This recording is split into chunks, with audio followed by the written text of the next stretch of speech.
The crisp autumn air of October in the Pacific Northwest always brought a unique kind of beauty. For many, it signaled a shift, a winding down. But for Daniel J. Ashton, a seasoned outdoorsman and a man who lived for the mountains, it was prime time. He'd spent years meticulously planning his weekend treks, each one a carefully curated escape from his quiet life in Seattle, Washington. He was a creature of habit, his departures and returns marked with a predictable rhythm that those closest to him had come to rely on. On Friday, October 18th, 2013, Daniel was set to embark on another such adventure. He'd outlined his planned route for his sister, Sarah, his primary emergency contact. It was a familiar loop through the Olympic National Forest, a challenging but well-worn path he'd navigated numerous times before. His gear was packed with his usual precision: sturdy hiking boots, a reliable compass, ample food and water, and his trusty digital camera, ready to capture the scenic vistas he cherished.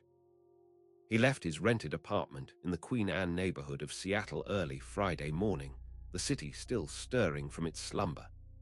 Neighbors saw him load his weathered SUV, a dark green Subaru Outback, with his well-worn backpack. He waved a casual goodbye to Mrs. Henderson, who was walking her poodle, a routine gesture that would soon become a ghost of normalcy. There was no indication of distress, no hurried movements to suggest anything out of the ordinary. Just Daniel, heading towards the wild embrace of the mountains. His plan was simple: hike for 2 days, camp overnight, and return Sunday afternoon, just in time to catch the Seahawks game. He'd promised Sarah he'd call her Sunday evening to swap stories about his trip, a ritual they'd upheld for years. This weekend, however, the familiar cadence of Daniel's life would irrevocably break. The phone call would never come. The initial hours after Daniel's expected arrival on Sunday evening were filled with a mild concern, easily dismissed. Perhaps he'd lost track of time, or maybe his phone battery had died, a common inconvenience for hikers. Sarah, ever patient, allowed for these possibilities. She knew Daniel's respect for the wilderness meant he wouldn't take unnecessary risks. But as Sunday bled into Monday, and Monday into Tuesday, the gnawing unease began to solidify into something far more alarming. She tried his phone again and again, each unanswered ring a small stab of anxiety. She checked his usual hiking forums, looked for any updates on his social media, though Daniel wasn't a frequent poster. Nothing. The silence was deafening, a void where Daniel's familiar presence should have been. It was then, with a heavy heart and a growing dread, that Sarah Ashton decided to contact the authorities. The Seattle Police Department took Sarah's report seriously. Daniel was a responsible individual, not prone to spontaneous disappearances. The initial search efforts were launched quickly, focusing on the areas Daniel had described in his hiking itinerary. Search and rescue teams, including experienced volunteers and K-9 units, were dispatched into the vast expanse of the Olympic National Forest. Their efforts were methodical, scanning the designated trails, the dense undergrowth, and the rugged terrain. Days turned into weeks. The leaves continued to fall, blanketing the forest floor in a mosaic of reds and browns. The weather grew colder, the rain more persistent, making the search increasingly difficult. Helicopters buzzed over the ancient trees, their searchlights cutting through the dim forest light, but they found no sign of Daniel Ashton. No abandoned campsite, no discarded gear, not even a single footprint that could be definitively attributed to him. The forest seemed to have swallowed him whole. As the weeks stretched into months, the hope of a simple accident, a swift rescue, began to fade. The organized search parties were scaled back, replaced by a more sporadic, albeit still dedicated, effort. Daniel's case shifted from a missing person investigation to a cold case, a chilling reminder of the wilderness's indifference. His SUV was eventually found in the parking lot of the trailhead, exactly where he'd left it, a silent testament to his intended return. It offered a starting point, a confirmed last known location, but little else. The media began to pick up the story, painting Daniel as a promising Cetalite, a man lost to the unforgiving beauty of his beloved mountains. Friends and family, their voices tinged with a mixture of grief and disbelief, spoke of Daniel's meticulous nature, his love for the outdoors, and his unassuming kindness. No one could fathom what had happened. There were no known enemies, no financial troubles, no history of mental health issues that could explain such a sudden, complete vanishing act. Sarah, however, couldn't shake the feeling that something was amiss. It wasn't just the unknown. It was a subtle dissonance, a detail that didn't quite fit the narrative the forest seemed to be telling. Daniel was thorough. He always checked in. This silence, this absence, felt manufactured. It felt wrong. The initial investigation, while thorough, yielded no concrete leads. It was as if Daniel Ashton had simply stepped off the face of the earth. The vastness of the Olympic National Forest, with its miles of undeveloped wilderness, provided an almost insurmountable challenge for investigators. Every fallen log, every gnarled root, every shadowed ravine could potentially hide a clue, but the sheer scale of the search area made finding one needle in an enormous haystack an almost impossible task. The police department categorized it as a hiker lost in the wilderness scenario, a common tragedy in the region, but Sarah harbored a deeper, more sinister suspicion. And then, almost a year after Daniel disappeared, a discovery was made. It wasn't by chance, but by the persistence of a volunteer search group still holding out hope.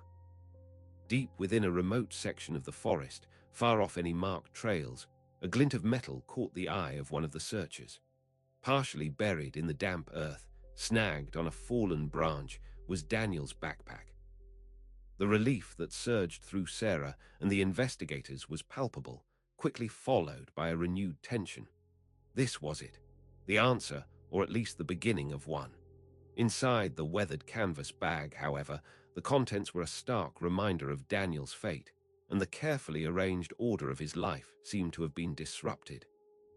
There were supplies, some still edible, but the overall condition of the backpack hinted at a struggle, or at least a hurried abandonment. As they carefully unpacked the bag, their eyes fell upon Daniel's digital camera. This was the item that, more than any other, held the promise of revealing his final hours. Sarah's hands trembled as she helped the lead detective, Detective Miller, power it on. The images that flickered across the small screen were Daniel's final testament, a series of photographs that spoke volumes, yet raised even more chilling questions.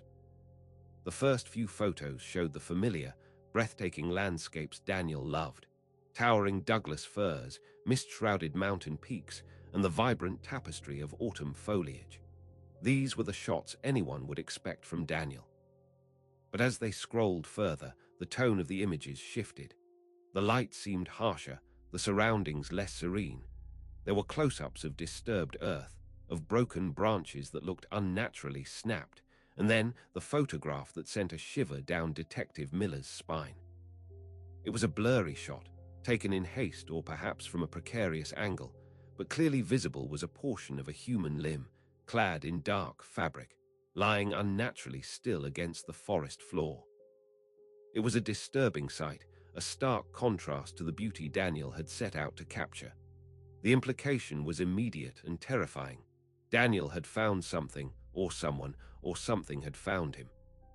The camera's memory card held the last moments of Daniel's life, a silent witness to an event that had plunged his family into an agonizing abyss of uncertainty. But before they could fully process this grim discovery, another, even more unsettling detail emerged from the camera's data. A final image, faint and almost overlooked, showed not the majestic wilderness, but a stark, unnatural object, its presence utterly incongruous with the natural setting.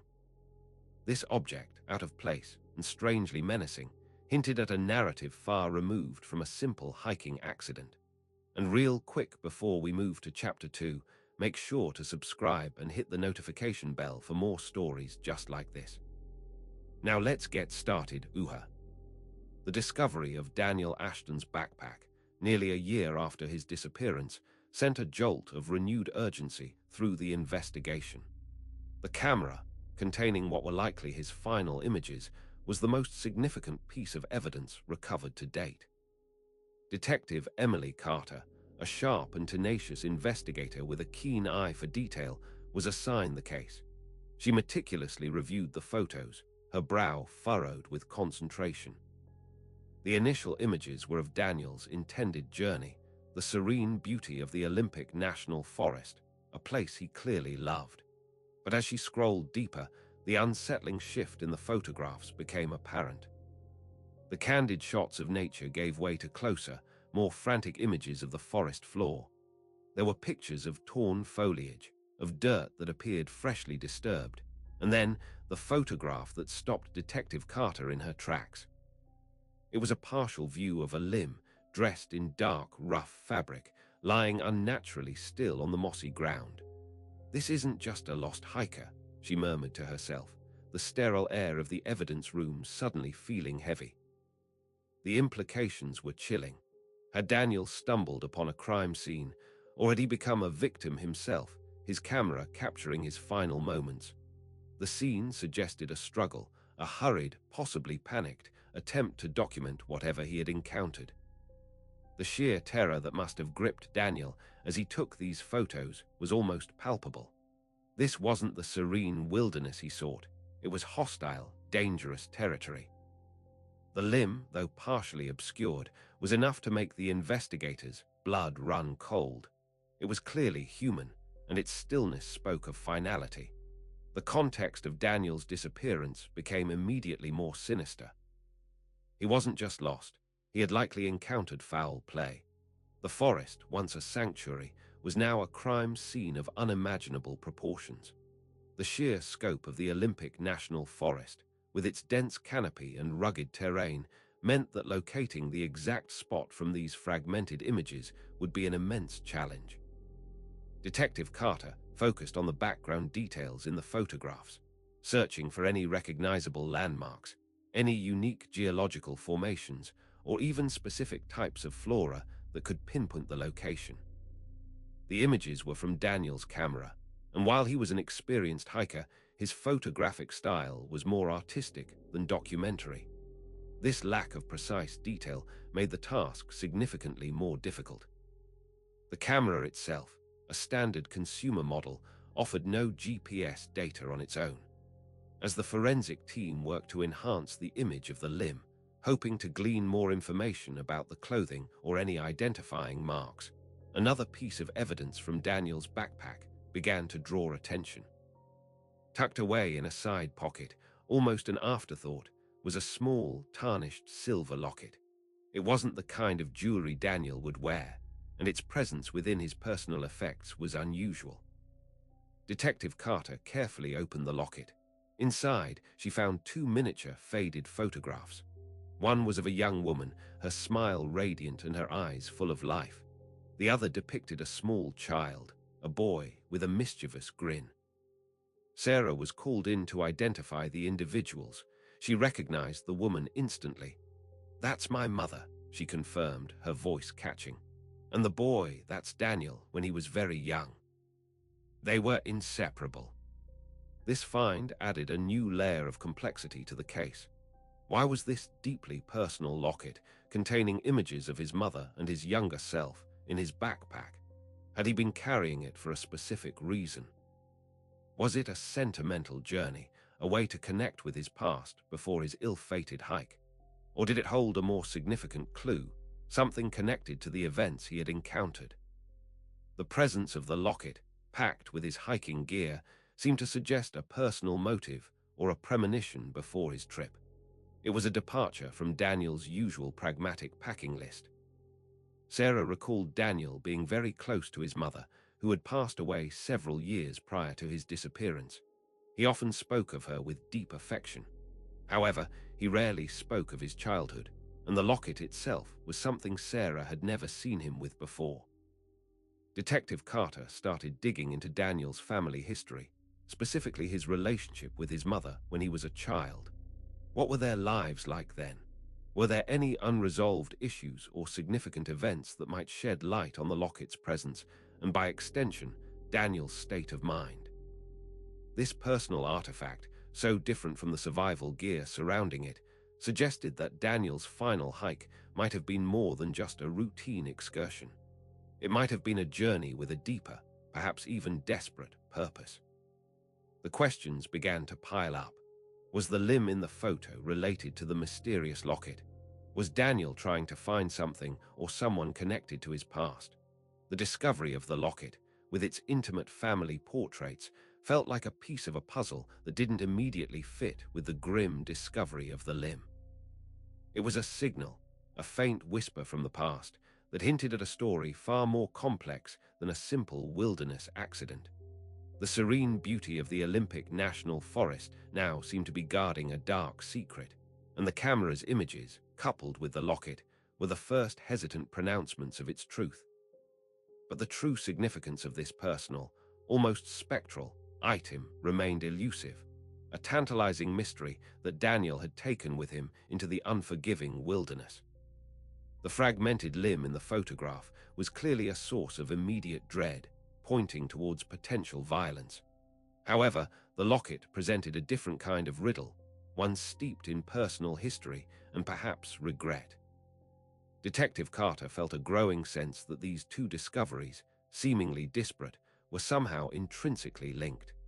The routine expedition had taken a sharp, ominous turn, and the forest had begun to reveal its secrets, one agonizing clue at a time.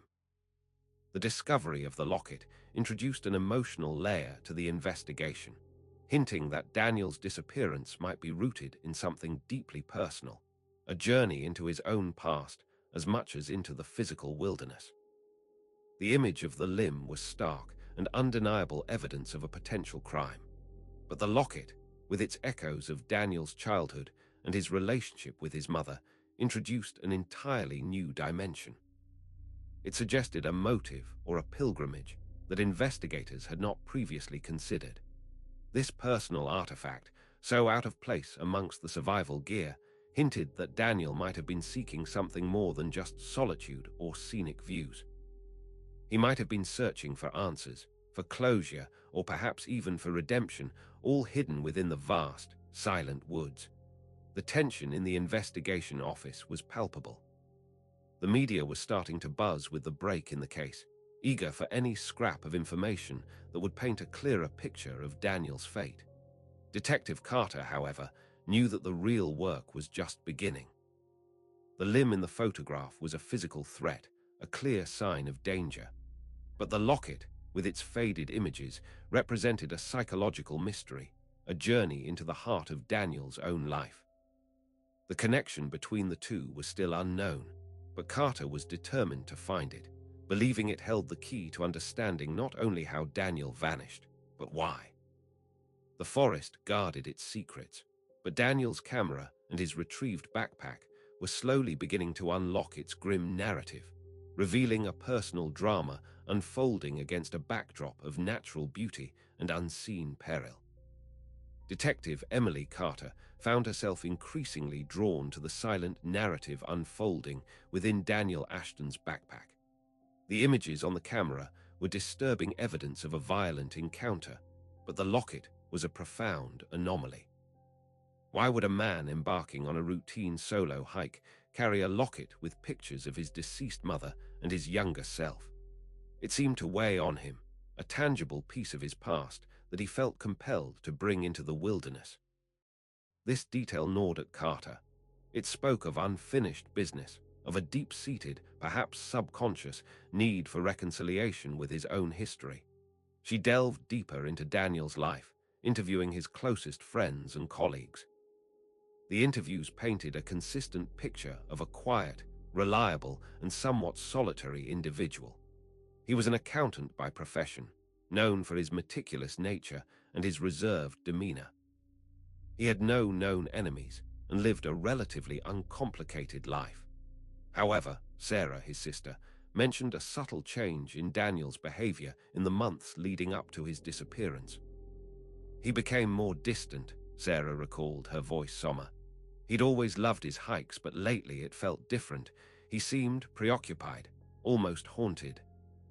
This shift in behavior, though subtle, was significant. Sarah described Daniel as becoming more introspective, spending longer periods alone, lost in thought. He had always reserved weekends for his hikes, but now, even during the week, he seemed to retreat into himself. His colleagues at the accounting firm noticed him being more absent-minded, sometimes missing deadlines or asking for tasks to be repeated.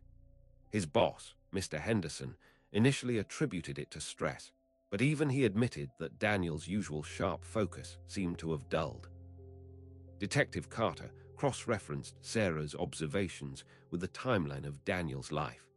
Were there any specific events that might have triggered this change? She learned that Daniel's mother had passed away from a long illness about 5 years prior to his disappearance. While Sarah confirmed Daniel was deeply affected by the loss, he had always maintained a stoic front.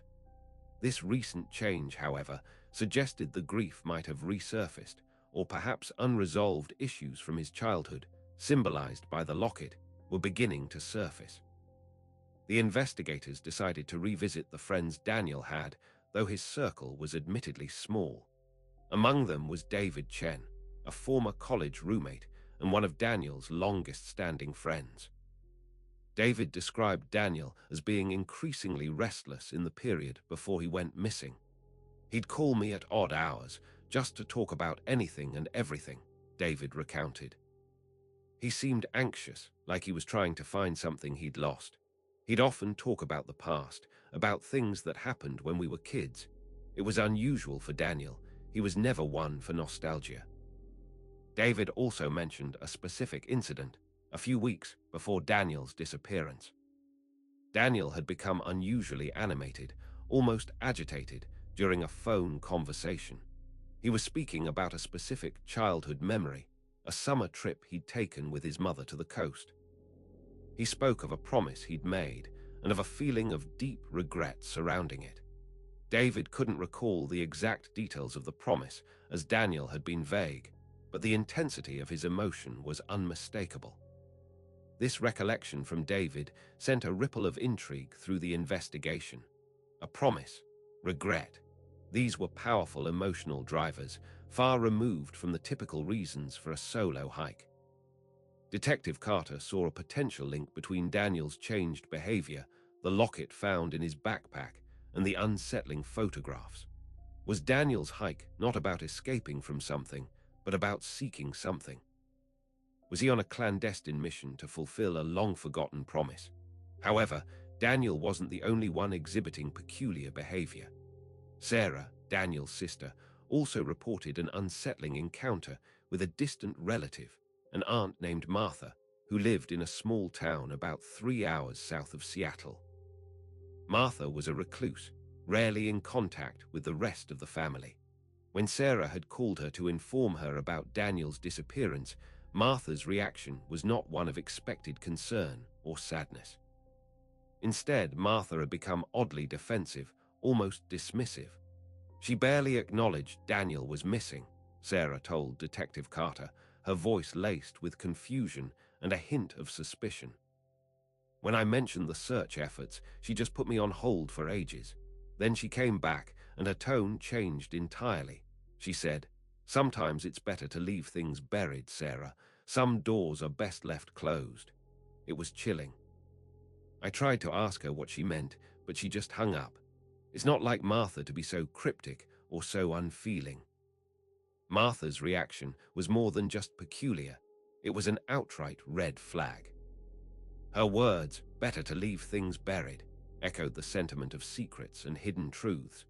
This interaction with Martha, coupled with Daniel's own increasingly troubled state, painted a picture of a situation shrouded in a deliberate attempt at concealment, not just by the wilderness, but by people too. It suggested that Daniel's disappearance might have intersected with a long-held family secret, a secret that Martha, for reasons unknown, was desperate to keep buried. The forest wasn't the only place where clues were hidden.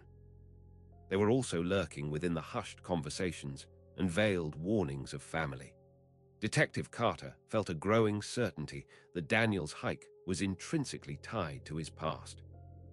His changed behavior, the symbolic locket, and now Martha's cryptic warning all pointed towards a deeply personal quest. The routine had been disrupted, not by accident, but by an internal imperative. The question now was, what secret was Daniel trying to unearth, and why was someone in his family so afraid of it coming to light? The calm facade of Sarah's family life was starting to crack, revealing a hidden undercurrent of unease and a deliberate effort to control the narrative surrounding Daniel's vanishing. The woods held their share of mysteries, but the whispers within his own family were becoming equally, if not more, foreboding. The peculiar behavior of both Daniel and Martha began to coalesce into a pattern of secrecy. Daniel's introspection and Martha's cryptic warning were two sides of the same coin, hinting at something hidden and potentially dangerous. Detective Carter saw the locket as a key, not just to Daniel's sentimental past, but to a buried truth that his family, or at least a part of it, was actively trying to suppress. The investigation was no longer just about finding a missing hiker. It was about uncovering a family secret that may have led to his disappearance. The calm surface of their lives was deceptive, and beneath it lay a complex web of unspoken histories and hidden anxieties.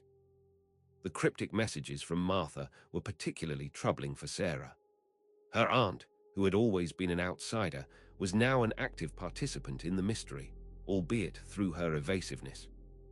Sarah couldn't shake the feeling that Martha knew more than she was letting on, and that her words were a desperate attempt to steer the investigation away from something specific. The locket, a symbol of lost innocence and shared memories, was now at the center of a disturbing enigma, suggesting that Daniel's final journey was an attempt to reconcile with a past that was proving to be far more complex and dangerous than anyone had imagined. The forest held its secrets, but the whispers of his own family were starting to echo with the same ominous tone.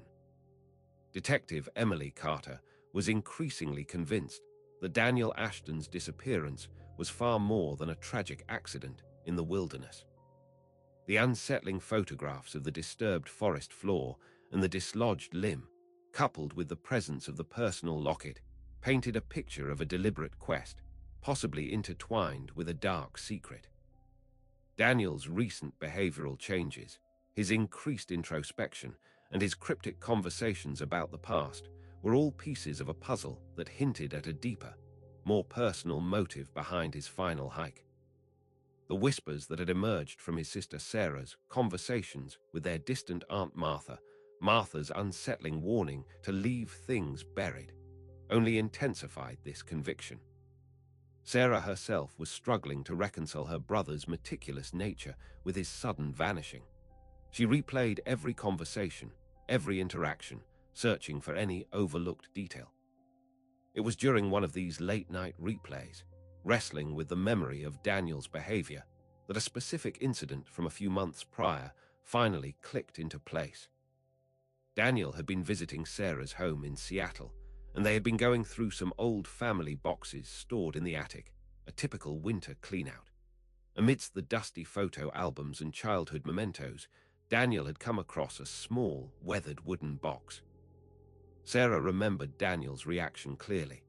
He had seemed unusually agitated, his usual quiet demeanor replaced with a restless energy. He'd spent a considerable amount of time sifting through the contents of the box, his face etched with a mixture of fascination and a growing unease. He'd pulled out an old, faded photograph, which Sarah had assumed was of their grandparents, but Daniel had held it for a long time, his gaze fixed on something specific within the image. He was quiet for a long time, Sarah recounted to Detective Carter, her voice trembling slightly as the memory resurfaced. Then he just said, "This isn't right. This never happened." I asked him what he meant, but he just put the photo back in the box and closed it abruptly. He seemed troubled by it. He practically pushed the whole box back into the corner, like he didn't want to see it anymore. At the time, Sarah had dismissed his reaction as a momentary sentimentality or a fleeting memory. Daniel was always prone to deep emotions, especially when it came to family history. But now, with the discovery of the locket containing his mother's and his younger self's images, and his recent preoccupation with the past, this forgotten incident felt like a significant clue. The box, forgotten in the attic storage, now felt like a Pandora's box of sorts, holding answers Daniel had perhaps tried to suppress or ignore at the time. Detective Carter immediately recognized the potential importance of this wooden box and the unsettling photograph. This was a tangible link to Daniel's state of mind before the disappearance, an earlier signal of something being fundamentally not right. It suggested that his unease wasn't new, but rather a long-simmering disquiet that had finally bubbled to the surface. The family attic, once a repository of pleasant memories, now loomed as a potential treasure trove of information, a place where Daniel had first encountered something that clearly disturbed him. Sarah agreed to guide the investigators to her home. The attic was exactly as she remembered it, dimly lit, smelling of dust and forgotten things. The particular wooden box Daniel had shown such reluctance to engage with was still there, tucked away in a dark corner. It was an old, unadorned pine box, its lids slightly warped. Inside, they found a collection of old letters, faded drawings, and a handful of photographs. The investigators carefully began to examine the contents. The letters, written in an elegant, looping script, were from Daniel's mother to her own sister, Martha. They chronicled family life, mundane details, and a deep affection between the sisters. However, as Detective Carter and Sarah scanned through the letters, a recurring theme began to emerge. There were subtle mentions of a difficult childhood for Daniel's mother, and more pointed references to family secrets that were best not discussed. In one letter, dated several years before Daniel's mother was born, she vaguely alluded to a terrible decision made by her parents that had cast a long shadow over their family. Then, they found the photograph Daniel had reacted to. It was an old, sepia-toned image depicting a group of stern-faced people at what appeared to be a formal gathering. In the center stood a young couple, their expressions vacant. With a jolt, Sarah realized it was her grandparents, Daniel's maternal grandparents. But Daniel had been fixated on something else, something seemingly minor in the background. Upon closer inspection, Detective Carter noticed what Daniel must have seen. In the far corner of the photograph, partially obscured by a potted plant and the shadow of a doorway, was a small, blurry figure of a child. The child was looking directly at the camera, their face a picture of unadulterated sadness. There was something about the child's posture, the way they were positioned just outside the main group, that struck a dissonant chord. It was as if the child was deliberately relegated to the periphery, an afterthought. Sarah felt a chill run down her spine. Daniel had said, "This isn't right. This never happened." What if he meant that the child in the photo, a child who should have been part of the family, had somehow been erased from their collective memory? The photograph, combined with Martha's warning and the locket, began to weave a narrative tapestry of hidden origins and suppressed truths. This was more than a missing person case. It was uncovering a lineage of secrets. The realization that Daniel had stumbled upon this unsettling photograph months before his disappearance, and that it had clearly disturbed him, provided crucial context. It suggested that his hike was not a sudden impulse, but a culmination of a long-held feeling of something being wrong, a feeling he had perhaps tried to ignore until it could no longer be contained. The contents of the box, particularly the letters and the photograph, were the earlier clues that had been missed. Daniel had seen something that day in the attic, something that resonated deeply with his own sense of unease and the unsettling implications of the locket.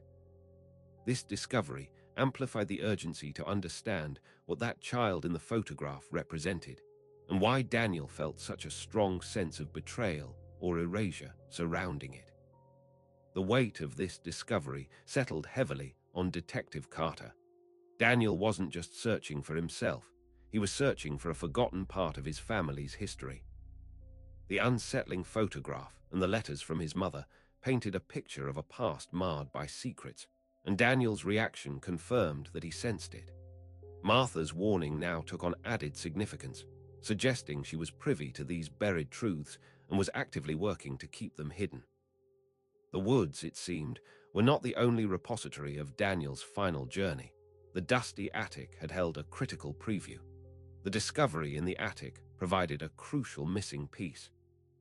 It confirmed that Daniel's preoccupation with his past was not a new development, but a lingering disquiet that had surfaced months before he vanished. His reaction to the photograph, his assertion that this never happened, suggested a profound sense of injustice or erasure. The letters from his mother to Martha alluded to a family history of secrets, hinting that the child in the photograph might be a forgotten relative, deliberately excluded. This earlier clue underscored that Daniel's hike was a deliberate act of inquiry, an attempt to unearth a deeply buried truth.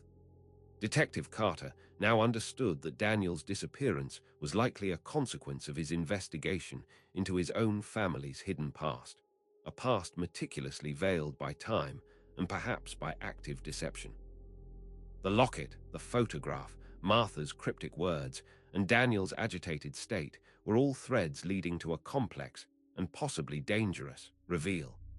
The wilderness was the stage for his final quest, but the roots of his disappearance were firmly planted in the obscured history of his own family. The discovery in Sarah Ashton's attic, particularly the unsettling photograph and the letters to Martha, had significantly shifted the direction of Detective Emily Carter's investigation. Daniel's obsession with the past was no longer a subtle characteristic. It was a driving force, illuminated by the tangible evidence he'd encountered months before his disappearance. The photograph with the marginalized child and the letters hinting at family secrets strongly suggested Daniel was on the verge of uncovering something significant. Detective Carter now focused her attention on Martha, the distant aunt whose reaction had been so overtly suspicious. Sarah, spurred by the new information, decided to confront Martha directly. She drove the 3 hours to Martha's small, weathered house in Eugene, Oregon, the atmosphere thick with unspoken tension. From the moment Sarah arrived, Martha was visibly on edge. She kept her distance, her eyes darting nervously towards the windows. Her usual reclusive nature seemed amplified, bordering on paranoia. "Martha," Sarah began, her voice firm but gentle, "we need to talk about Daniel. We found some old letters and a photograph in the attic. Letters you wrote to Mom. They talk about secrets, about a difficult past." Martha's face, usually a mask of placid indifference, contorted with a flicker of fear. She wrung her hands nervously, avoiding Sarah's direct gaze. "What you found is old history, Sarah, nothing to do with Daniel, his situation." Her voice was strained, laced with an unfamiliar tremor. "But Daniel was disturbed by what he found in that box," Sarah pressed, her own anxiety rising. "He saw a child in a photograph, a child who seemed to be hidden away. You warned me, Martha, that some doors are best left closed." "What doors are we talking about, Martha? What is Daniel looking for?" Martha's composure finally shattered. She let out a sharp, almost strangled cry. Her eyes, usually distant, now held a desperate plea. "You don't understand. You don't know the pain that comes with digging into those things. Your mother, she tried to protect you. She tried to protect Daniel." "Protect us from what?" Sarah demanded, her voice rising. "From the truth. Daniel is missing, Martha.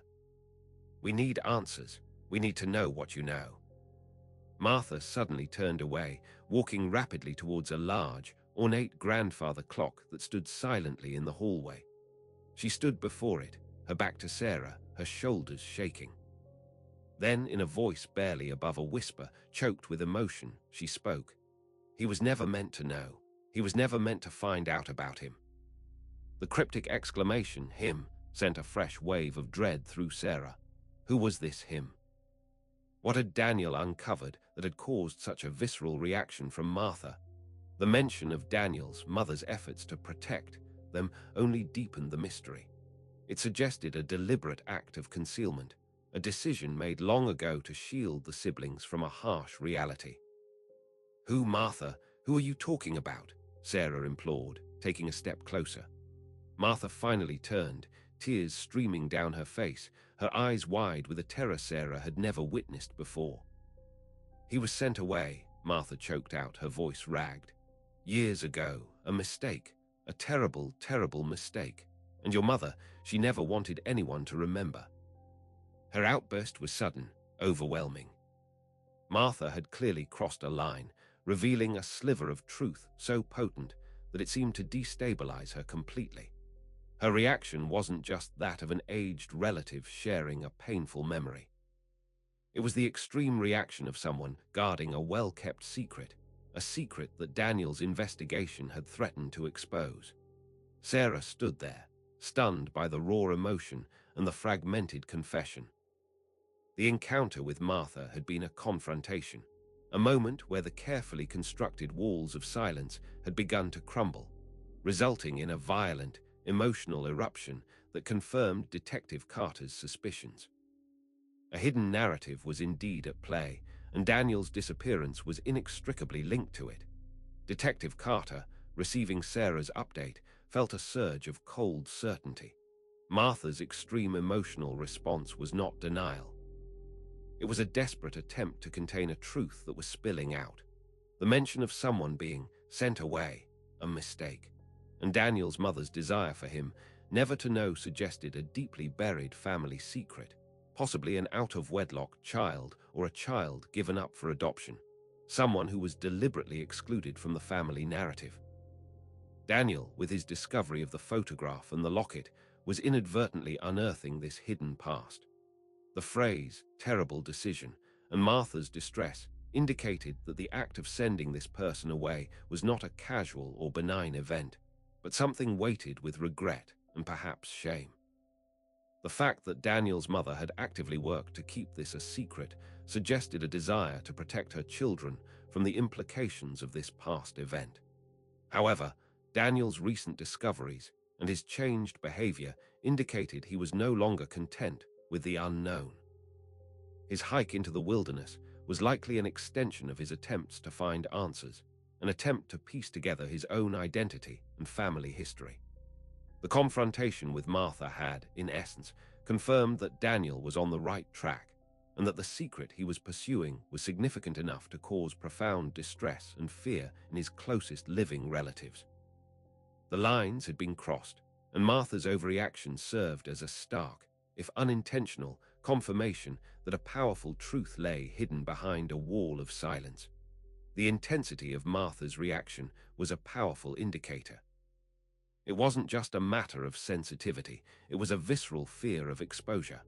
Her words, "he was sent away," and "a terrible decision," painted a picture of a past event that had been deliberately buried. For Sarah, these weren't just fragments of family lore.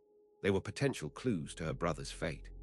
The locket in Daniel's backpack, holding images of his mother and his younger self, now seemed to represent a yearning for a complete family past, a past that might have included someone unknown or forgotten who was now suddenly of immense importance. Detective Carter recognized that Martha's panic was a sign that Daniel had stumbled upon something the family had gone to great lengths to conceal.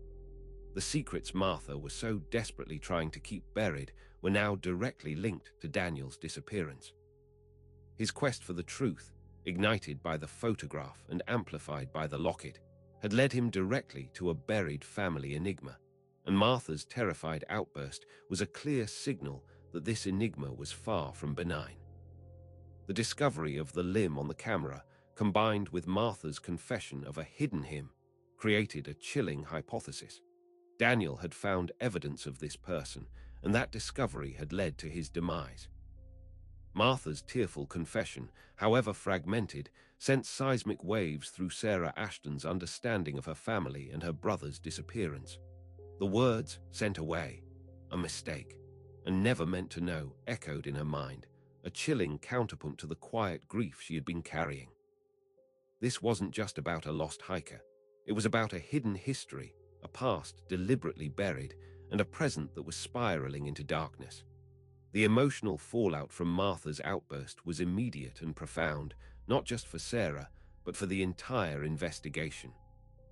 Detective Emily Carter, absorbing Sarah's account from Martha's home, felt the case harden into something far more complex and tragic. Sent away. The phrase itself carried a heavy implication. It suggested a child, perhaps, who had been deliberately removed from the family, a secret that Daniel, with his innate sense of order and his growing unease, had inadvertently unearthed. The locket in Daniel's backpack, the photograph of the marginalized child, and now Martha's panicked revelation all converged to form a disturbing narrative of concealment. The emotional toll on Sarah was immense. The possibility that her family harbored such a profound secret, one that potentially led to her brother's vanishing, was almost unbearable. She felt a sense of betrayal, not just by Martha, but by her own mother, who had apparently worked to keep this hidden. The quiet, unassuming man who loved hiking was now entangled in a web of family secrets so deep and so dark, they might have cost him his life. Her grief, which had been a steady ache, now felt like a raging torrent, mixed with anger and confusion. The investigators, armed with Martha's confession, began to re-examine Daniel's life through this new lens. His recent introspection, his conversations about the past, his seemingly out-of-place locket, they all now pointed towards a man desperately trying to grasp his own identity by understanding his family's hidden origins. He wasn't just seeking the solace of the mountains. He was on a pilgrimage to uncover a truth that had been kept from him, a truth so significant it had been actively erased from family memory. Detective Carter focused her efforts on tracing the history of Daniel's maternal family. She requested old records, birth certificates, and any available genealogical information. The process was painstaking. The family tree Martha and Sarah knew was seemingly complete, but the vague hints in the letters and Martha's confession suggested a branch had been deliberately pruned away. The difficult childhood of Daniel's mother, the terrible decision, the hidden him, these were all pieces of a narrative that the official records might not reflect. As Detective Carter delved deeper, she encountered brick wall after brick wall. Information about Daniel's maternal grandparents was scarce, and any records concerning adoptions or illegitimate births from that era were difficult to access and often incomplete. The deliberate nature of the concealment became apparent. This wasn't a simple case of lost records. It was an active, generational effort to bury a secret. Meanwhile, the media, catching wind of the developing suspicions about Daniel's family past, began to hound Sarah. The narrative shifted from a tragic hiking accident to a potentially sinister family drama. Reporters camped outside Sarah's apartment. Her phone rang incessantly with intrusive questions, and speculative articles began to appear online. This added another layer of emotional distress, forcing Sarah to confront not only her family's secrets, but also the harsh glare of public scrutiny. She felt exposed, vulnerable, and deeply resentful of the intrusion into her private grief. The impact also spread to other family members, however distant. When news of Sarah's confrontation with Martha and the investigation's new direction reached other relatives, some expressed shock and disbelief, while others became evasive, mirroring Martha's behavior. A cousin who had been closer to Daniel's mother in her later years reluctantly revealed that her mother had sometimes spoken of a shadow, a regret that her sister, Daniel's mother, carried. This shadow was never explicitly defined, but the implication of a deeply personal burden was clear. The weight of this unfolding truth began to manifest in Sarah's own life. She found herself re-evaluating her entire childhood, wondering what else might have been hidden beneath the surface of their seemingly normal family life. Was the locket a symbol of a lost connection, a link to a sibling she never knew existed? The questions gnawed at her, adding to the immense pressure of finding Daniel. Detective Carter, observing the emotional turmoil and the resistance from the family, knew they were getting closer to the truth. The emotional ripples were spreading, disturbing the placid surface of their past, and in doing so, they were also beginning to expose the dark currents that lay beneath. The carefully constructed facade was beginning to crumble, revealing a hidden narrative that pointed towards a tragedy not just for Daniel, but for a forgotten member of their family, whose existence had been systematically erased. The wilderness had become the stage for a mystery far older and more painful than anyone had initially imagined. The hidden him was starting to cast a long shadow over their lives. The emotional resonance of Martha's confession was undeniable. It transformed the investigation from a search for a missing person into an excavation of buried family history. Sarah's anguish, the invasive media attention, and the subtle reactions of other relatives all indicated that the truth, once threatened with exposure, had a powerful and disruptive effect. Detective Carter saw that Daniel's pursuit of this hidden past had not only put him in danger, but had also forced his family to confront the consequences of their long-held silence. The scattered clues, from the locket to the photograph to Martha's panic, were all converging on a single, painful truth about a forgotten individual, a truth that had ripple effects across generations. The emotional impact of Martha's outburst was like a stone dropped into a still pond, sending outwards ever-widening circles of distress and revelation. Sarah's own internal world was shaken to its core.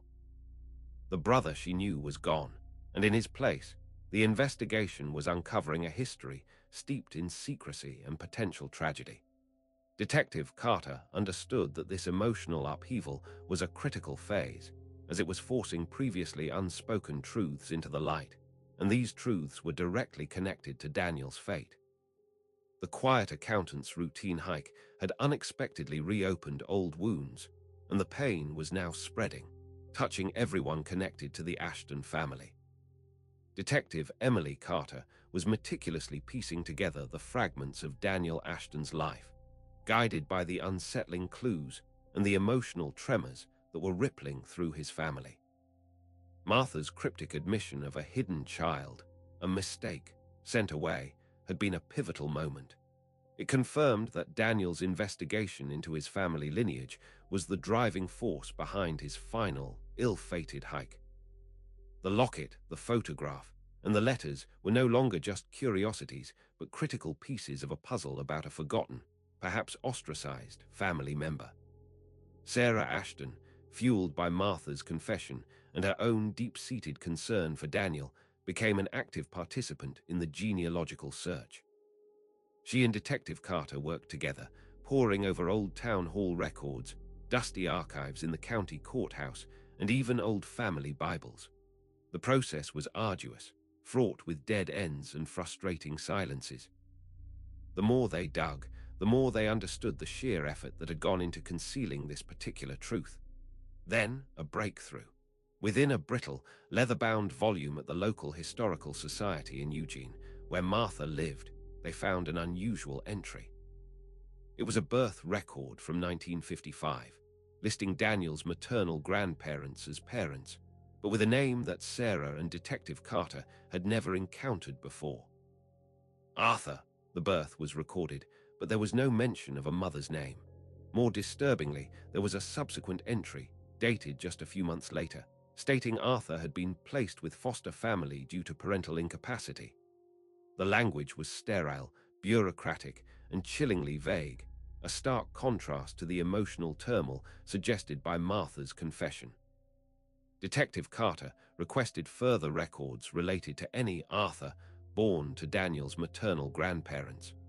This request led them to a series of adoption papers, deeply sealed and requiring significant legal maneuvering to access.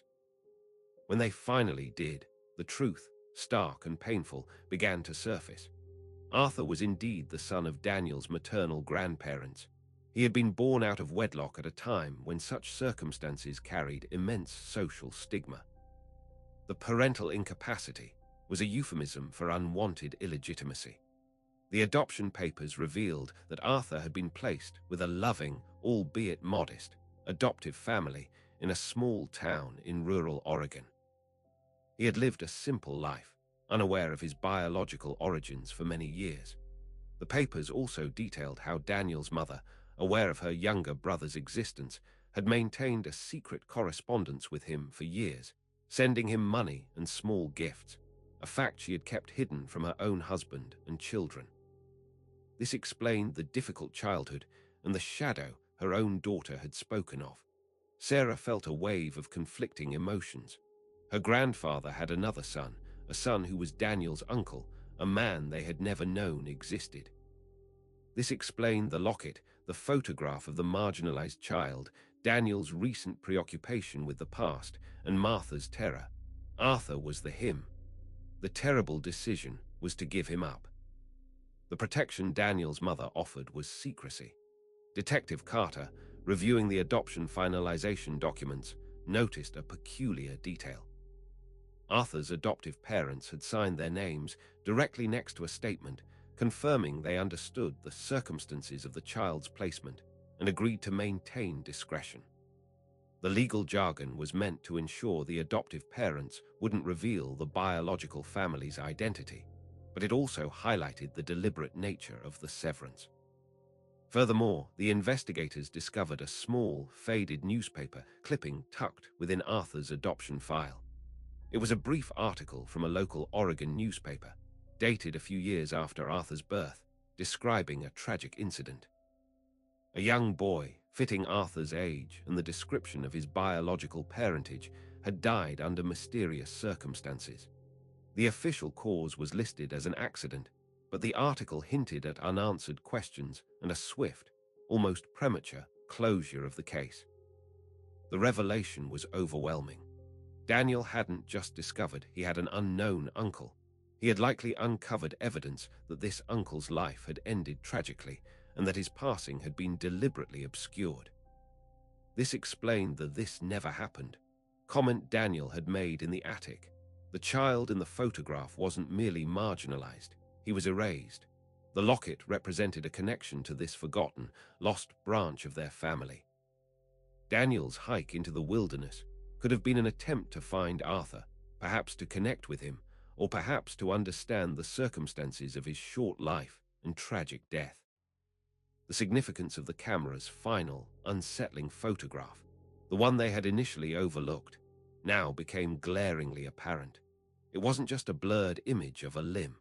When viewed in the context of Arthur's potential fate and the cryptic words on the adoption papers regarding discretion and the hasty closure of his death, it suggested a profound, horrifying possibility. Suddenly, the stark reality of Daniel's disappearance began to coalesce into a grim, undeniable hypothesis that went far beyond a simple accident in the woods. The locket in Daniel's bag wasn't just a memento of his mother. It was a symbol of this stolen connection, this hidden sibling, this terrible secret. The revelation that Daniel Ashton had an unknown uncle, Arthur, whose life had been shrouded in secrecy and a potentially suspicious death, felt like a gargantuan leap forward. The clues, the locket, the photograph, Martha's panic, the adoption papers, all woven together to form a coherent, albeit tragic, narrative. Detective Emily Carter and Sarah Ashton felt they were finally on the verge of understanding Daniel's motivations and, crucially, the circumstances that had led to his vanishing. They believed Daniel had been searching for Arthur or information about him, perhaps seeking to reconnect with a lost part of his family. However, as the initial shock and the momentum of discovery began to wane, a subtle yet persistent undercurrent of doubt started to creep in. The narrative, while compelling, felt almost too neat, too perfectly aligned with the scattered clues. Detective Carter prided herself on thoroughness, and a nagging question began to surface. If Daniel was simply trying to find his unknown uncle, why the panicked photos of disturbed earth and a dismembered limb? Why the desperate haste suggested by the camera's last images? The discovery of Arthur's tragic fate, while explaining Daniel's interest in his past, didn't fully account for the violent imagery captured on his camera. Sarah echoed these concerns. While the existence of Arthur explained Daniel's recent preoccupation and the locket, it didn't provide a satisfactory explanation for the brutality implied by the photographs. Daniel loved his hikes, Sarah mused, her voice strained. He was prepared, methodical. He wasn't a thrill seeker, and he certainly wasn't looking for trouble. If he'd stumbled upon something related to Arthur's death, wouldn't he have approached it more cautiously, more like an investigation? The photographic evidence remained a significant sticking point. The disjointed limb in the blurry image was undeniably human, suggesting violence, a struggle, or a body. This was a stark contrast to the quiet, almost historical, nature of Arthur's revealed past. Arthur had died years ago, under circumstances described as an accident in a faded newspaper clipping. How could Daniel's discovery of a long-ago death result in such immediate, visceral photographic evidence of violence on his hike? Detective Carter decided to revisit the initial evidence recovered from Daniel's backpack. The camera's memory card had been painstakingly analyzed. The images of the forest, the disturbed ground, the broken branches, and the limb, they were all taken within a relatively short period. The sequence suggested Daniel had stumbled upon something unexpected and alarming during his hike. Were these images connected to Arthur's past, or were they evidence of an entirely separate, more recent tragedy that Daniel had inadvertently witnessed? The possibility that Daniel had been killed or injured while investigating a current crime unrelated to Arthur's history began to resurface. The forensic team conducted another detailed analysis of the site where Daniel's backpack was found. While it was a year after his disappearance, they re-examined the area for any overlooked evidence. They found traces of animal activity, natural forest decay, but nothing that definitively pointed to a struggle consistent with the photographic evidence. The area seemed remote, but uneventful in its immediate surroundings. The backpack itself, while damp and showing signs of weathering, was not violently torn, which was inconsistent with a violent struggle at the point of its abandonment. This disconnect between the found evidence and the hypothesis about Arthur created a growing unease. If Daniel's hike was about uncovering his past, why would he be taking pictures of a fresh crime scene? Could Arthur's story be a red herring, a convenient explanation that didn't fully align with the grim reality of what Daniel had captured on his camera? The narrative felt like it was fraying at the edges. Sarah began to question her own interpretation of Martha's words. Had she, in her desperate need for answers, misinterpreted Martha's fear? Was Martha's terror not about a buried family secret being unearthed, but about Daniel getting too close to something else entirely, something dangerous and current? Martha's initial warning to leave things buried could have been a general plea to avoid digging into painful family history, or it could have been a more specific, urgent warning about present dangers Daniel might be exposing himself to. The doubt began to gnaw at Detective Carter. The compelling narrative connecting Daniel's hike to Arthur's past felt increasingly fragile when juxtaposed with the stark, violent imagery. What if the locket was simply a sentimental item Daniel decided to take on his hike, a personal comfort?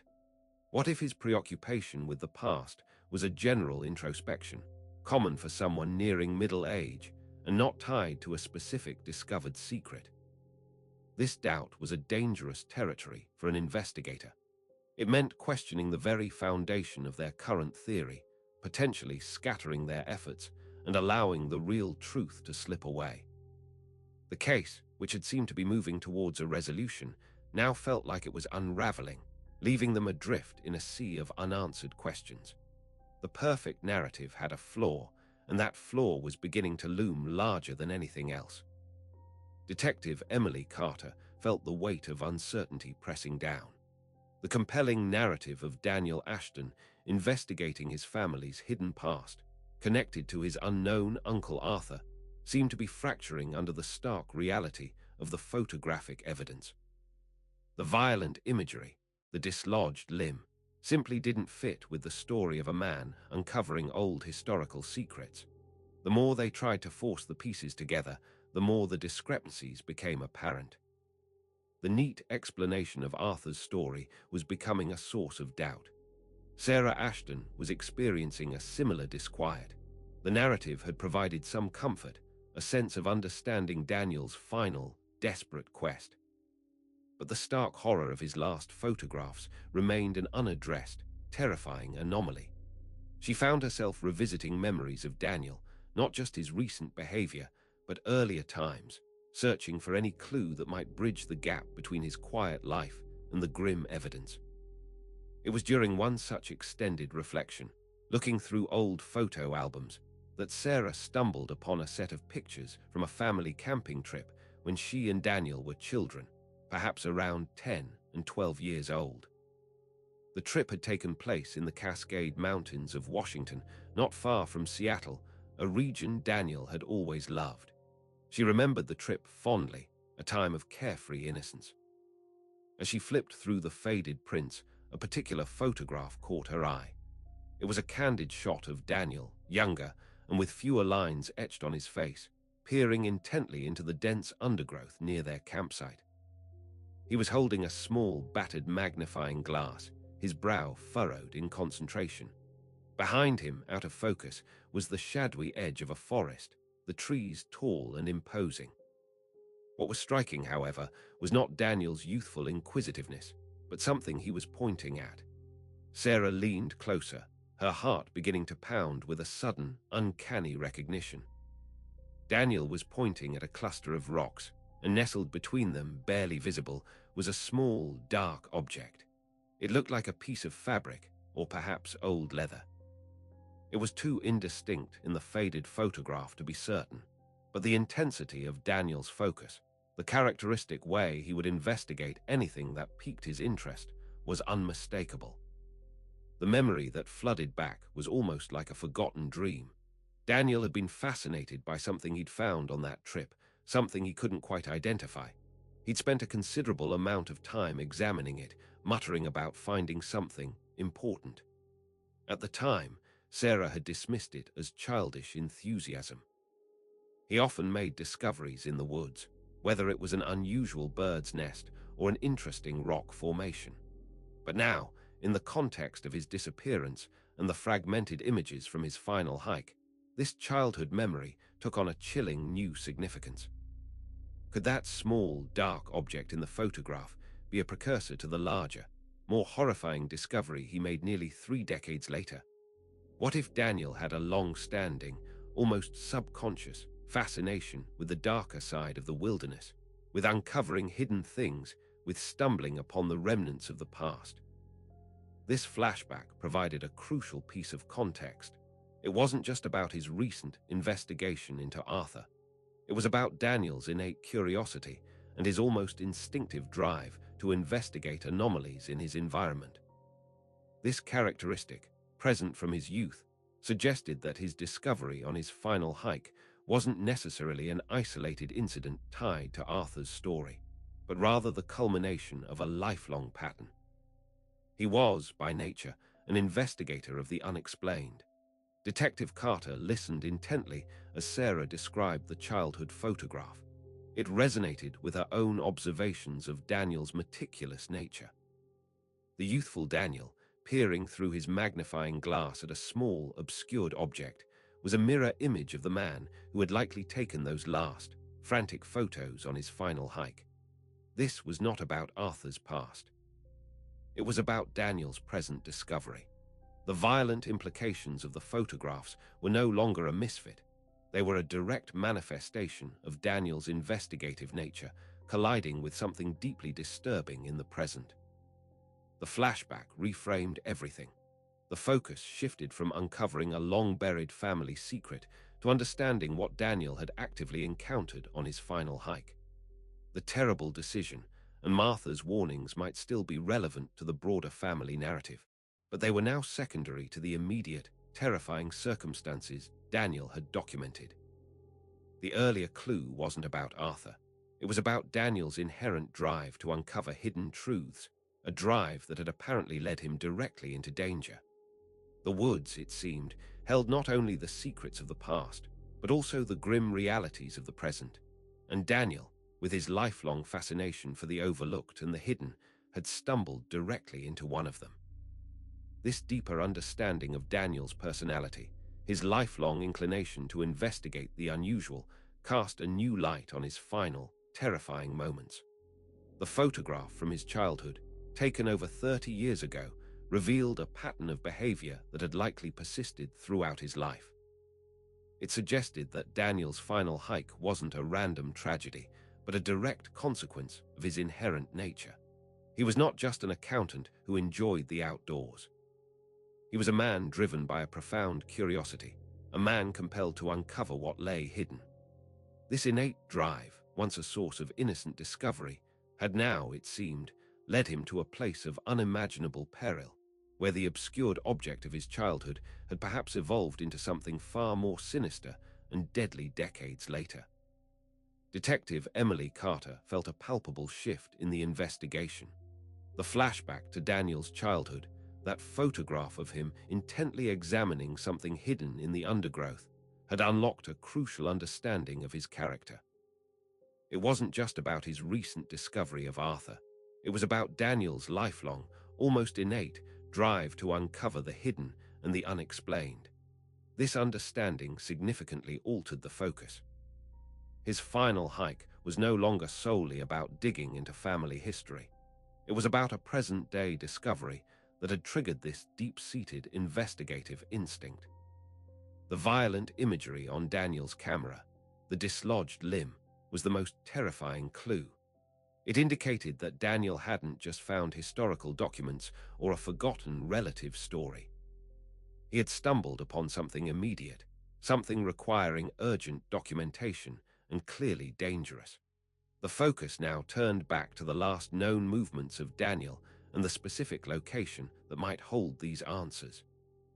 The wilderness of the Olympic National Forest, vast and unforgiving, became the primary theater of their inquiry into this immediate threat. Detective Carter, with Sarah Ashton's help, began to cross-reference the visual details in Daniel's photographs with potential locations in the Olympic National Forest. They analyzed the forest density, the types of trees, the gradient of the terrain, and any subtle geological features visible in the background of his images.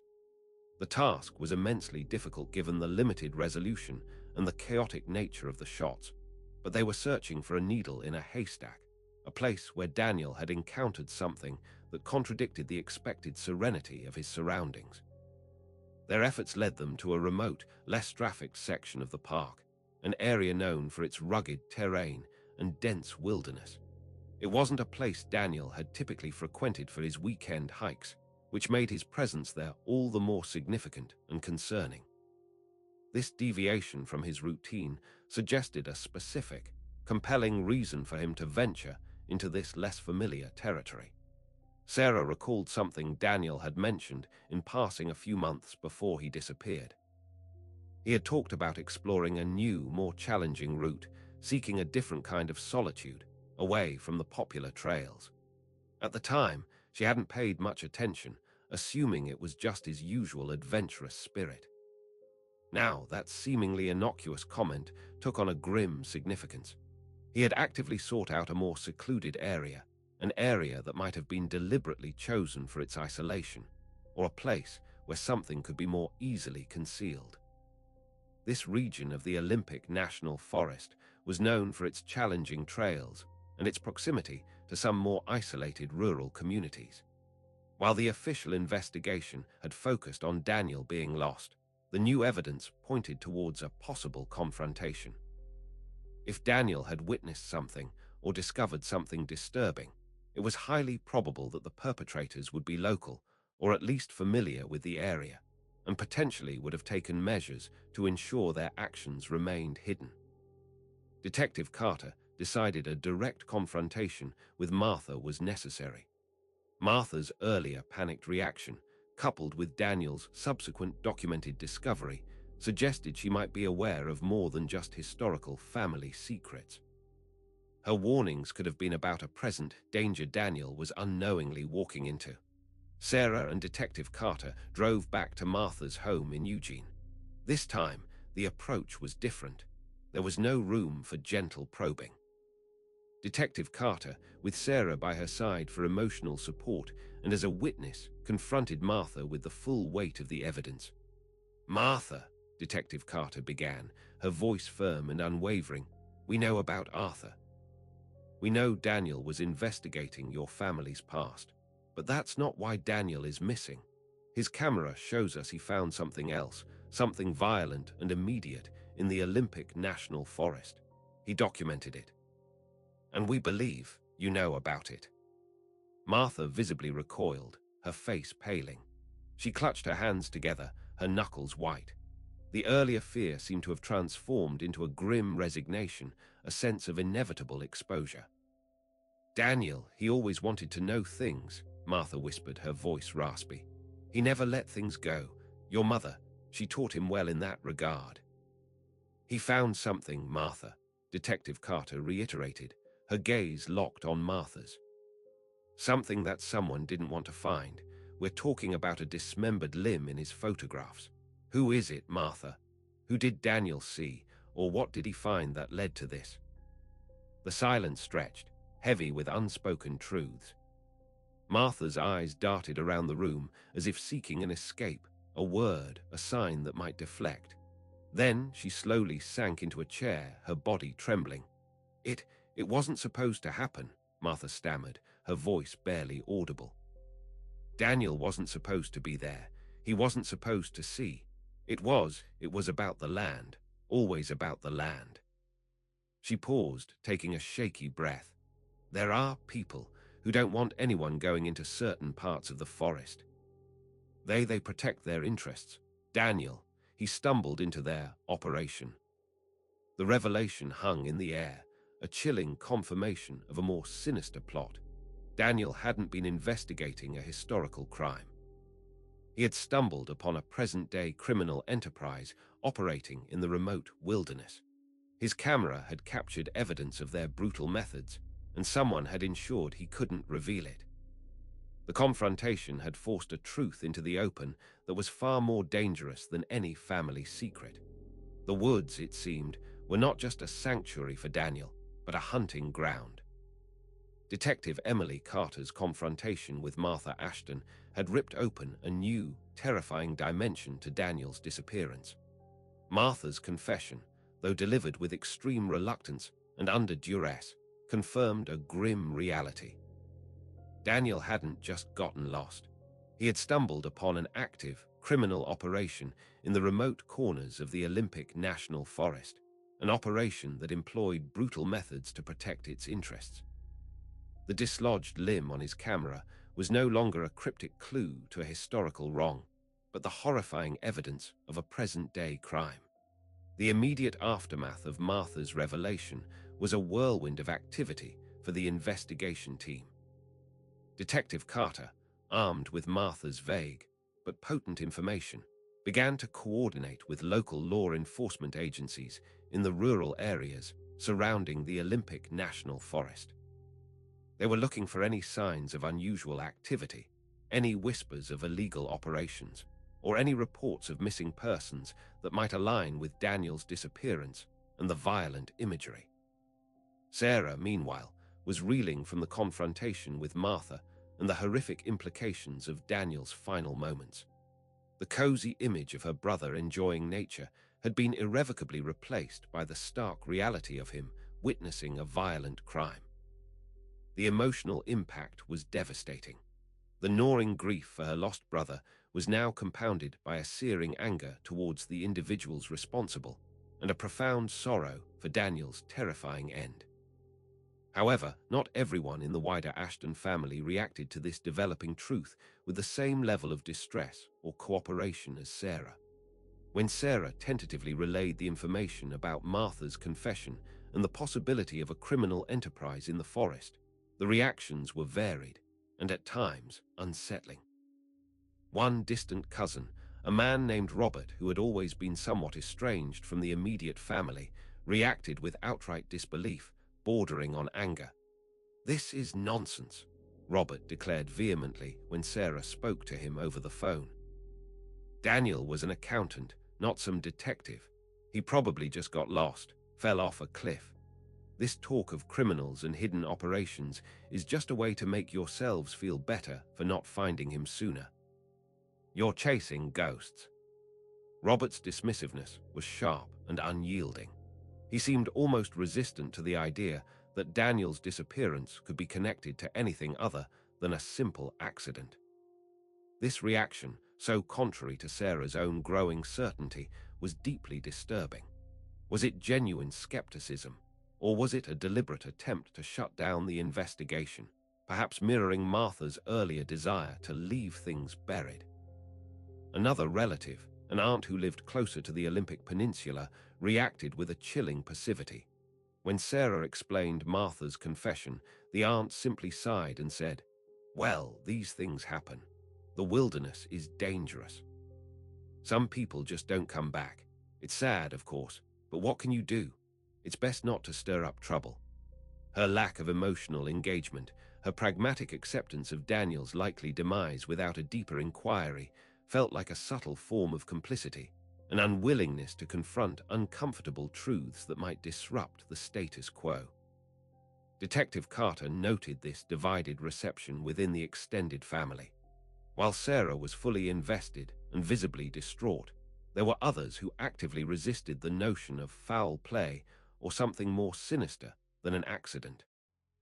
This resistance, she suspected, was not merely skepticism, but a defense mechanism, possibly rooted in a deeper, unacknowledged connection to the secrets of the region or a fear of what further investigation might uncover.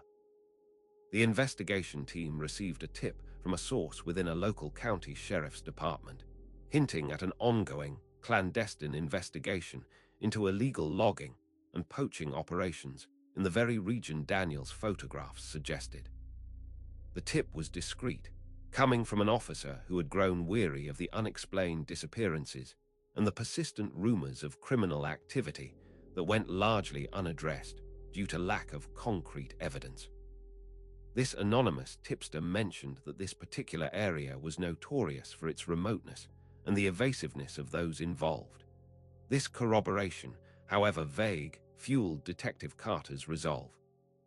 The resistance from some family members only served to underscore the potential danger and the likely lengths to which those involved would go to protect their secrets.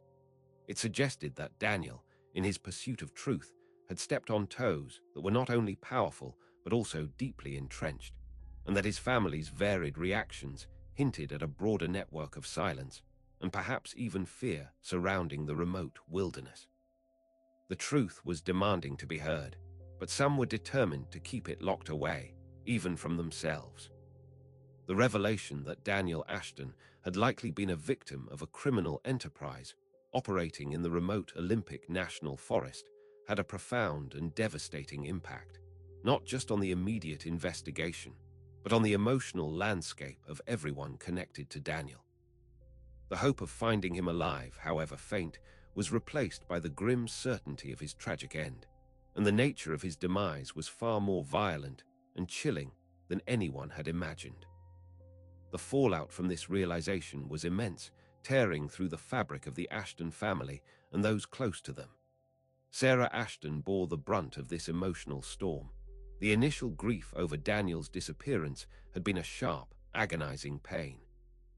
Now it transformed into a profound, soul-crushing sorrow, laced with anger and a deep sense of injustice. She was consumed by nightmares, haunted by the fragmented images on Daniel's camera, imagining his terror in his final moments. The quiet, steady brother she knew had met a horrific, ignoble end, not through an accident of nature, but through the brutal actions of unseen criminals. This constant emotional toll began to manifest physically. Sarah suffered from severe insomnia, her days blurring into a cycle of exhaustion and overwhelming sadness. The bright, bustling city life of Seattle felt alien and unbearable. She withdrew from her friends and work, finding solace only in the grim details of the investigation, as if by immersing herself in the facts, she could somehow control the unbearable reality of Daniel's fate. Detective Emily Carter, while maintaining professional composure, also felt the weight of the case. The knowledge that Daniel had likely been murdered and that the perpetrators were still at large weighed heavily on her. She had seen the evidence, heard the fragmented confessions, and understood the immense danger Daniel had been in. The case was no longer just about a missing person. It was about seeking justice for a man who had been silenced for simply uncovering the truth. This quest for justice, however, was fraught with peril, as it involved confronting dangerous individuals operating in a remote and lawless territory. The divided reactions within the wider Ashton family only amplified Sarah's distress. The skepticism and passive acceptance she had encountered from certain relatives felt like a betrayal, a confirmation that Daniel's fate, and the truth behind it, was something many were unwilling to face. This created a chasm between Sarah and those who had once been her kin, leaving her feeling isolated in her grief and her determination to see justice served.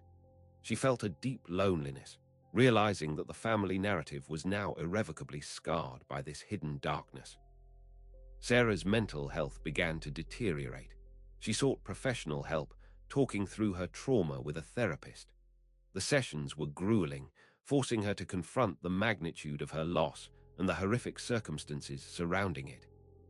The therapist helped her understand that her anger was valid, that her feelings of isolation were a natural consequence of such a traumatic experience, and that seeking justice was a healthy, albeit difficult, part of the healing process. The media interest, which had surged with the hint of a family secret, now intensified with the revelation of a potential criminal conspiracy. Sarah found herself facing constant media attention, reporters camped outside her apartment, seeking any detail, any emotional outburst. This invasion of her privacy, on top of her immense personal grief, was almost unbearable. She learned to deflect their questions, to shield herself from their insatiable curiosity, but the emotional exhaustion was profound. Even the simple act of revisiting places Daniel had loved became a source of pain. The familiar trails and scenic vistas of the Pacific Northwest, once a source of comfort and connection to her brother, were now tinged with the darkness of his final experiences. Every rustle of leaves, every distant bird call, seemed to echo the silence of his absence and the brutality of his end. The beauty of the landscape was now a haunting reminder of what had been lost. The overarching consequence was a profound sense of a shattered normalcy. Daniel's disappearance had been a tear in the fabric of their lives. His presumed murder by criminals had ripped it asunder.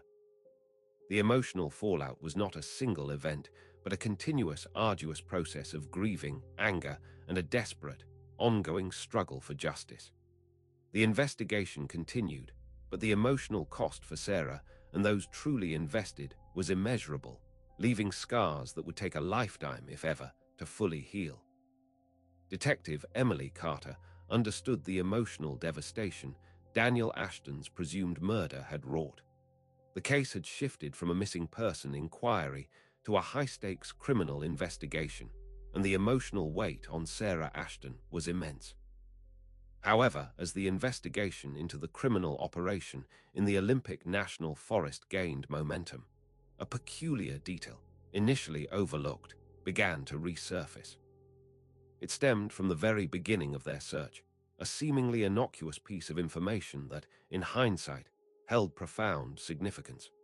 When Daniel's SUV was initially located at the trailhead, meticulously parked and locked, investigators conducted a thorough sweep of its interior. Standard procedure dictated searching for any clues, any anomalies, anything out of place that might indicate Daniel's state of mind or his intentions. Among Daniel's usual hiking gear, maps, water bottles, a spare pair of socks, was a small, unremarkable item that had been logged but largely dismissed. It was a dog-eared copy of a local wilderness survival guide, specifically focused on the Pacific Northwest.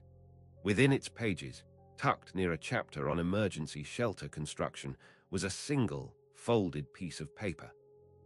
It was a handwritten note, meticulously pennied by Daniel himself and addressed to Sarah. The note contained instructions for her should anything happen to him, whom to contact, how to access certain financial accounts, and most importantly, a specific request regarding his digital assets. At the time of its discovery, The note had been filed away as part of Daniel's personal affairs, deemed important but not immediately relevant to the search for his physical whereabouts. However, with the new understanding of Daniel's likely demise at the hands of a criminal element, Detective Carter realized the profound significance of this note. Daniel, a meticulous planner, a man who approached every aspect of his life with foresight, had anticipated this possibility. He had, in essence, prepared for his own end, leaving behind a final message that could unlock crucial information. The note specifically detailed how to access Daniel's encrypted cloud storage. He had a robust digital footprint, filled with personal journals, financial records, and potentially evidence related to his investigations. The instructions were clear, outlining a secure password protocol and the identity of a trusted IT specialist Daniel had consulted about his digital security. Detective Carter immediately contacted the IT specialist. This individual, a man named Mark Jenkins, confirmed Daniel's request for enhanced digital security and explained that Daniel had been particularly concerned about having his sensitive files protected, not just from prying eyes, but from potential erasure. Daniel, it turned out, had become increasingly aware of the hostile environment in the more remote areas from which he sometimes returned from his hikes.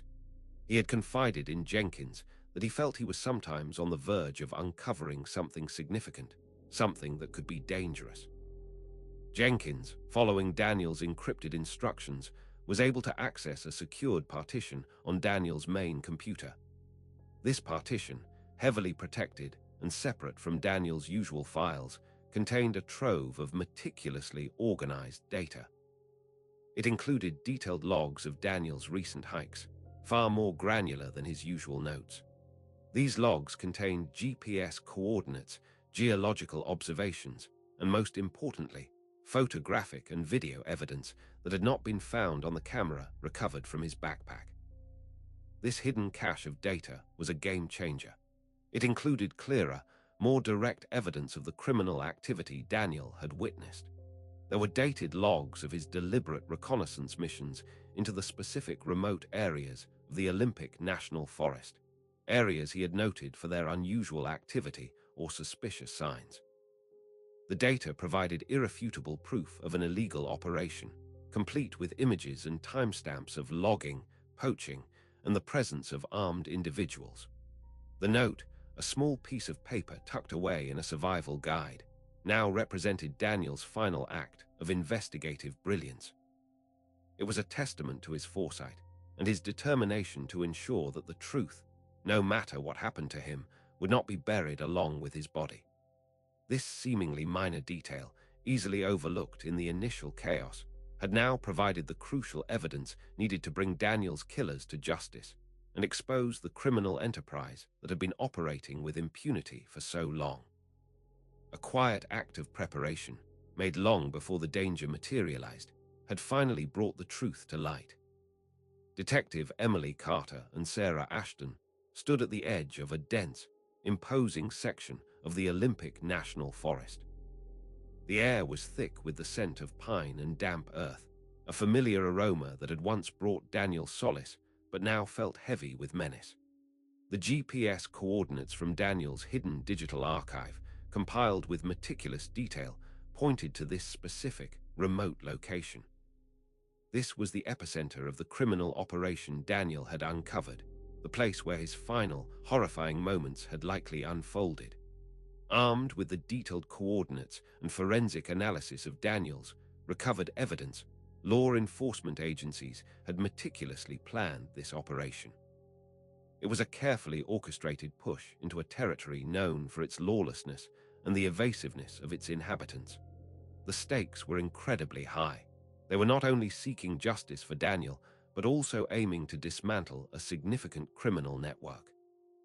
The initial return to the very areas Daniel had documented on his camera was a somber undertaking. The forest, once a symbol of nature's beauty, now felt like a predatory entity guarding its dark secrets.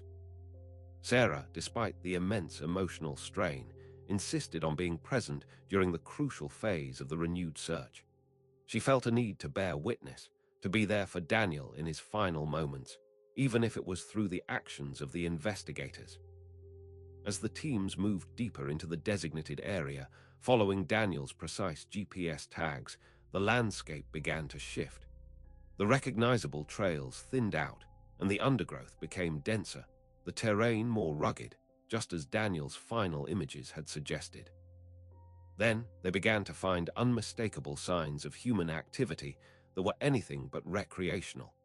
They discovered a crude, makeshift encampment, cleverly concealed within a natural clearing. It was clear this was not a temporary wilderness shelter, but a more permanent base of operations. Tucked away amidst the trees were remnants of significant logging activity, illegal in its scale and nature. Scattered around the site were also signs of poaching, discarded traps, animal carcasses crudely hidden, and evidence of illegal firearm use. The retrieved digital evidence from Daniel's encrypted archive had been invaluable. It provided timestamps and visual confirmations of these activities, allowing investigators to pinpoint the exact locations and approximate timelines of the criminal operations. The images Daniel had captured, once blurry and disorienting, now slotted into a horrifyingly clear picture of a clandestine world operating beneath the surface of the serene national park. Then they found it. Not Daniel's remains, not immediately, but something else that sent a chilling confirmation through the entire team. Tucked away near the edge of the encampment, partially concealed by thick brush, was a small, weathered wooden box. It was an older box, not unlike the one they had found in Sarah's attic, but this one bore a faint inscription that, upon closer inspection, appeared to be a name: Arthur. The presence of this box, in the heart of a criminal operation, in an area Daniel had meticulously documented before his disappearance, was deeply unsettling.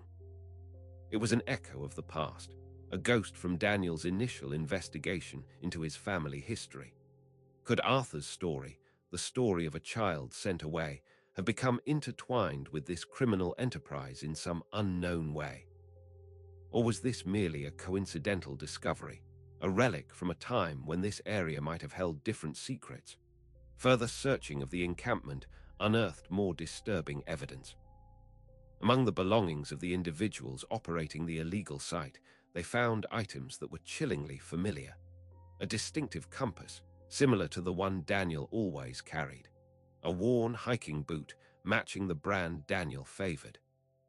And then, concealed within a makeshift locker, a damaged but recognizable digital camera, not Daniel, but another, older model.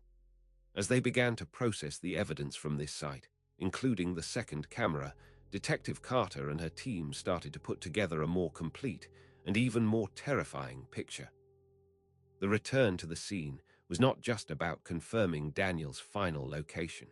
It was about uncovering the full scope of the operation he had unfortunately stumbled upon. The wooden box, the other camera, the scattered personal effects, these were all elements that spoke of a darker pattern, a warning that Daniel might not have been the only victim.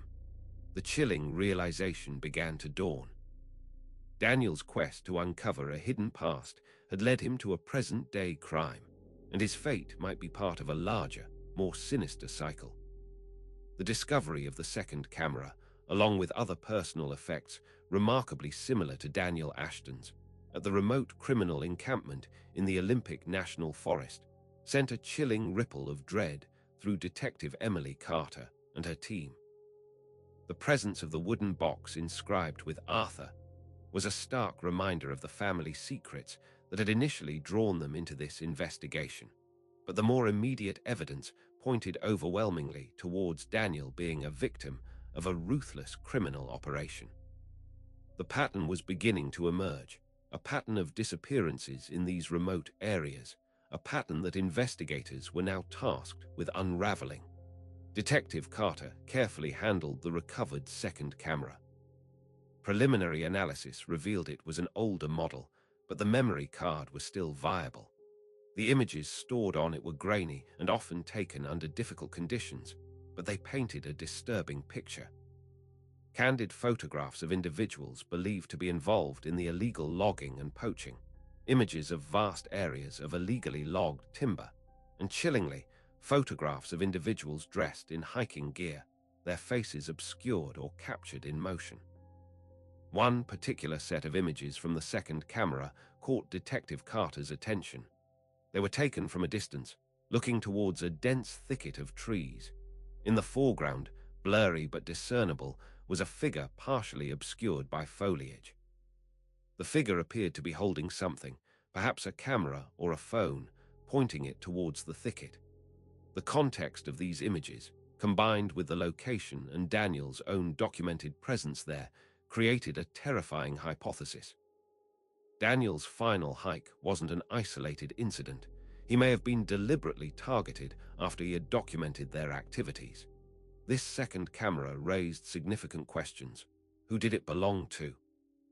Was this individual also investigating the operation? Were they a victim like Daniel?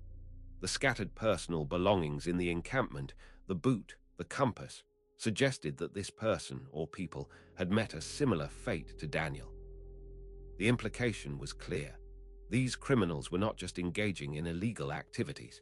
They were actively silencing anyone who stumbled upon their operations. Working in conjunction with local law enforcement, Carter began to cross-reference the recovered data with cold cases and unsolved missing persons reports in the region surrounding the Olympic National Forest. They were looking for any pattern, any geographical overlap, any recurring anecdotal evidence of people vanishing in these remote areas. The remoteness of the Olympic Peninsula, with its vast tracts of undeveloped wilderness, had always made it a place prone to unexplained disappearances, often attributed to hikers losing their way. The search soon yielded unsettling results.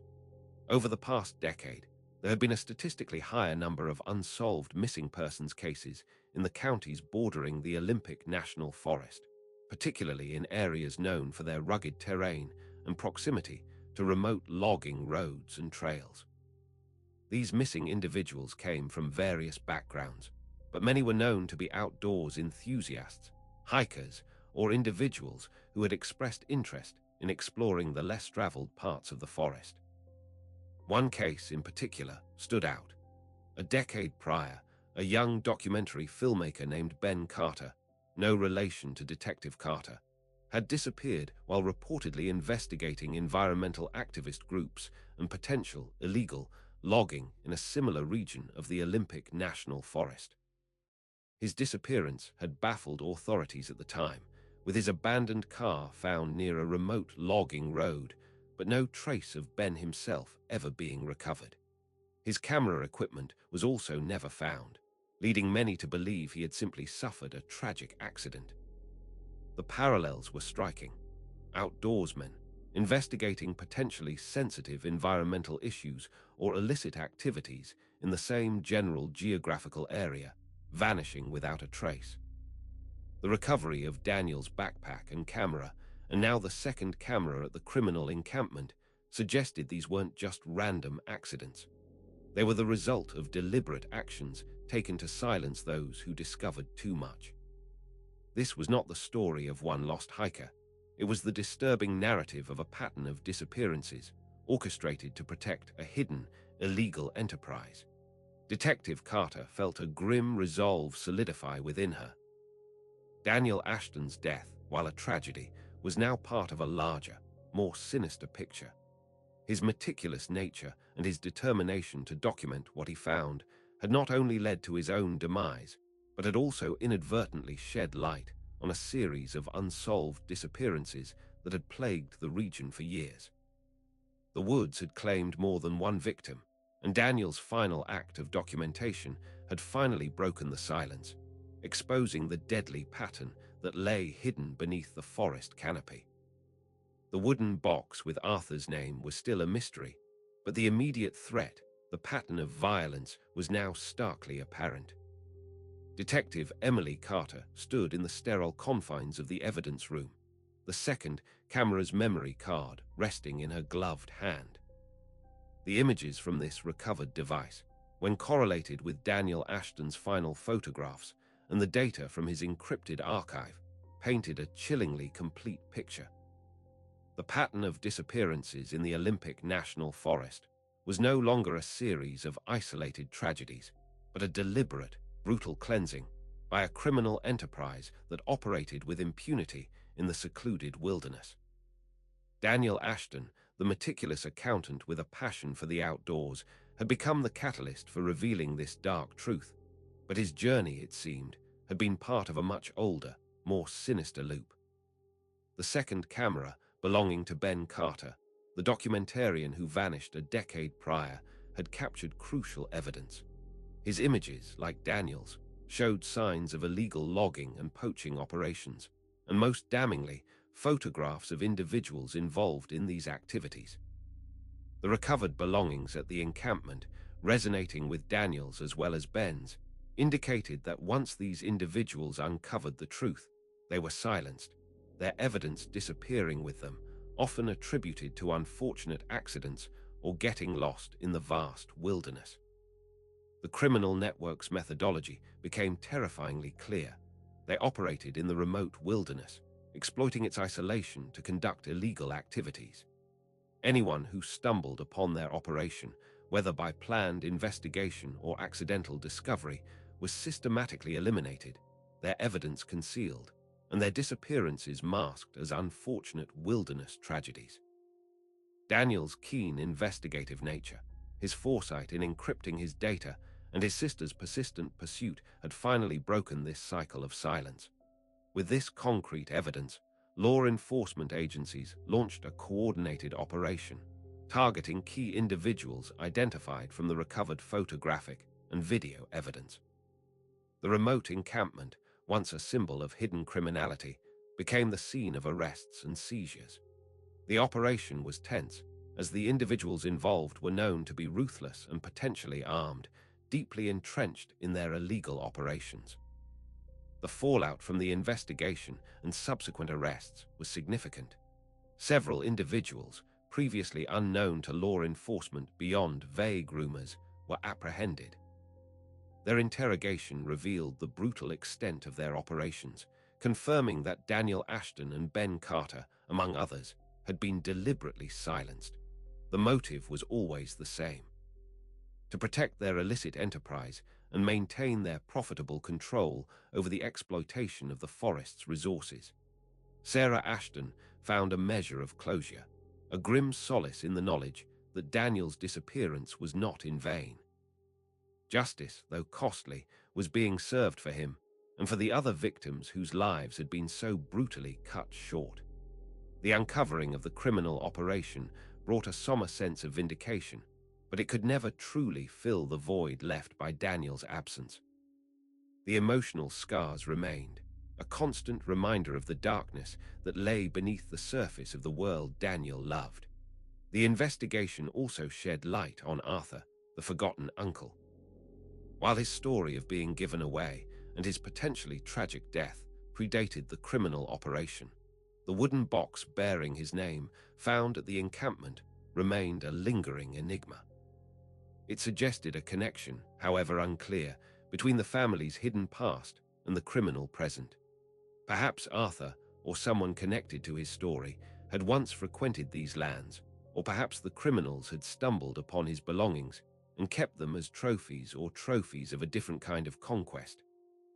The exact nature of this connection remained elusive, a final, poignant mystery within the broader revelation. The loop of disappearances, in a way, had closed. The perpetrators of these silenced lives were brought to justice, and the criminal enterprise was dismantled.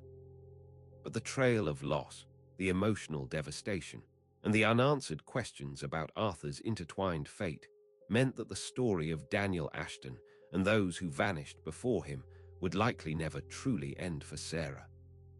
The wilderness, once a place of refuge, now held for her a profound and complex legacy. The silent woods would forever whisper their secrets, a constant reminder of the hidden truths that lie just beneath the surface, waiting for someone with the courage, or perhaps the misfortune, to uncover them. Daniel's quiet action, driven by his innate curiosity, had finally ended one chapter of darkness. but the echoes of loss and the mysteries yet unsolved would continue to resonate.